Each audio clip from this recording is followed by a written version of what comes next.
Hi, നമസ്കാരം. കഴിഞ്ഞ ദിവസം ഞാൻ പറഞ്ഞിരുന്നല്ലോ, വനിതാ സംവരണത്തിന്റെ പേര് പറഞ്ഞ് ചില ഗൂഢലക്ഷ്യങ്ങളാണ് മോഡി സർക്കാരിനുള്ളതെന്ന്.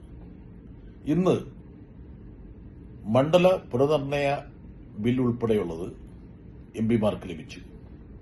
16, 17, 18 ഈ മാസം ചേരാൻ പോകുന്ന പ്രത്യേക പാർലമെന്റ് സമ്മേളനത്തിൽ സമർപ്പിക്കാൻ പോകുന്ന ബില്ലുകളാണ് എംപിമാർക്ക് ഇന്ന് സർക്കുലേറ്റ് ചെയ്തത്. ഇത് പ്രകാരം ഞെട്ടിപ്പിക്കുന്ന ഒരു വിവരമാണുള്ളത്. 971 സെൻസസ് പ്രകാരമാണ് നമ്മുടെ ലോക്സഭാ സീറ്റുകൾ നിർണയിച്ചിട്ടുള്ളത്. ബിജെപിയുടെ തന്നെ നേതാവായിരുന്ന അടൽ ബിഹാരി വാജ്പേയി പ്രധാനമന്ത്രിയായിരിക്കുന്ന സമയത്ത് തന്നെ 971 മാനദണ്ഡമായി എടുത്തത്. അതെടുക്കാനുള്ള കാരണം എന്താണ്? ജനസംഖ്യാ നിയന്ത്രണം നടപ്പിലാക്കിയ സംസ്ഥാനങ്ങളെ, ദക്ഷിണേന്ത്യൻ സംസ്ഥാനങ്ങളെ ശിക്ഷിക്കാൻ പാടില്ല. അതുകൊണ്ട് ജനസംഖ്യ മാത്രം എടുത്തിട്ട് നമ്മൾ സീറ്റുകൾ നിർണ്ണയിക്കാൻ പോയി കഴിഞ്ഞാൽ ദക്ഷിണേന്ത്യൻ സംസ്ഥാനങ്ങൾക്ക് ഒരുപാട് നഷ്ടം വരും. ഇപ്പോൾ വനിതാ സംവരണ നിയമം 2029 മുതൽ നടപ്പിലാക്കുന്നതിന് വേണ്ടി സീറ്റുകൾ വർദ്ധിപ്പിക്കാൻ വേണ്ടി സർക്കാർ തീരുമാനിച്ചു.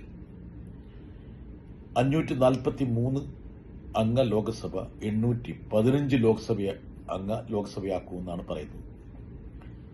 എന്നിട്ട് ഇവർ പറഞ്ഞിരിക്കുന്നത് എന്താ അറിയോ?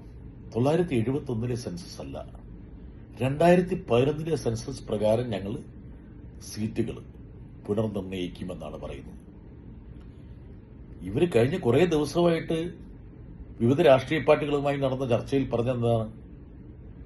അനുപാതം, അതായത് എല്ലാ സംസ്ഥാനങ്ങൾക്കും 50% സീറ്റ് വർധനവ് നടത്തും, എന്നിട്ട് 1/3 സ്ത്രീകളുടെ സംവരണം നടപ്പിലാക്കും എന്നുള്ളതാണ്. അപ്പൊ തന്നെ ഞങ്ങൾ പറഞ്ഞിരുന്നു, അങ്ങനെ നടപ്പിലായാൽ തന്നെ ദക്ഷിണേന്ത്യൻ സംസ്ഥാനങ്ങൾക്ക് ആകെ കിട്ടാൻ പോകുന്ന 63 സീറ്റുകളുടെ വർധനമാണ്. ഉത്തരേന്ത്യക്ക് 200 സീറ്റുകളുടെ വർധനവ് കിട്ടും. രാഷ്ട്രീയത്തിൽ ശതമാനത്തിനോ അനുപാതത്തിനോ ഒന്നും പ്രസക്തിയില്ല. ആബ്സലൂട്ട് നമ്പർ, അതായത് യഥാർത്ഥ സംഖ്യയ്ക്കാണ് പ്രസക്തി. ഇപ്പോൾ എന്താ പറഞ്ഞിരിക്കുന്നത്? ഇപ്പോൾ പുതിയതായി കൊണ്ടുവന്ന ബില്ലുകൾ ഞങ്ങൾക്ക് കിട്ടിയപ്പോൾ നോക്കുമ്പോൾ ഈ പറയുന്ന പ്രോറേറ്റ, അതായത് തുല്യമായ അനുപാതത്തിൽ സീറ്റുകൾ വർദ്ധിപ്പിക്കുമെന്നുള്ള ആ വാഗ്ദാനം ഒന്നും ബില്ലിൽ കാണുന്നില്ല. മറിച്ച് 971 പകരം 2011 സെൻസസ് പ്രകാരം മണ്ഡലങ്ങൾ പുനർനിർണയിക്കും. 815 സീറ്റായിരിക്കും ലോക്സഭയ്ക്ക് ഉണ്ടാകാൻ പോകുക എന്നാണ് ബില്ലിൽ പറയുന്നത്. അതിനുശേഷം ഇവരിപ്പോൾ വിവിധ കക്ഷി നേതാക്കളോട് ഇപ്പോൾ സ്വകാര്യ സംഭാഷണത്തിൽ പറയുന്നത്, ഇത് കുഴപ്പമില്ല, ഞങ്ങൾ ഈ അനുപാത പ്രകാരമുള്ള ഈ സീറ്റ് എന്നുള്ളത് ഞങ്ങൾ ഡീലിമിറ്റേഷൻ കമ്മീഷനെ കൊണ്ട് ഞങ്ങൾ ചെയ്യിപ്പിച്ചോളാം. ഏത്? ആര് വിശ്വസിക്കുക സർക്കാരിനെ? ഇവരെന്താ ഉദ്ദേശിക്കുന്നത്? ഇപ്പൊ തന്നെ ദക്ഷിണേന്ത്യ ഉത്തരേന്ത്യയുടെ ഒരു കോളനിയാണ്. ഫിസിക്കൽ പവേഴ്സിന്റെ കാര്യത്തിലൊക്കെ അത് വളരെ വ്യക്തമാണ്. ഈ രാഷ്ട്രീയത്തിൽ തന്നെ അങ്ങനെയല്ലേ? ഇപ്പൊ നമ്മൾ മന്ത്രിമാരെ എടുക്കുക, എവിടുന്നാണ് ഈ മന്ത്രിമാർ അധികം പേരും? ഇനി ദക്ഷിണേന്ത്യയെ ഉത്തരേന്ത്യയുടെ ഒരു കോളനിയായി പ്രഖ്യാപിക്കാൻ വേണ്ടിയിട്ടുള്ള ഒരു ശ്രമമാണ് നടന്നുകൊണ്ടിരിക്കുന്നത്. വനിതാ സംവരണത്തിന്റെ മറവിലാണ് ഈ ഒരു വലിയ കൊടുംചതി അരങ്ങേറുന്നത് എന്നുള്ള കാര്യം മനസ്സിലാക്കണം.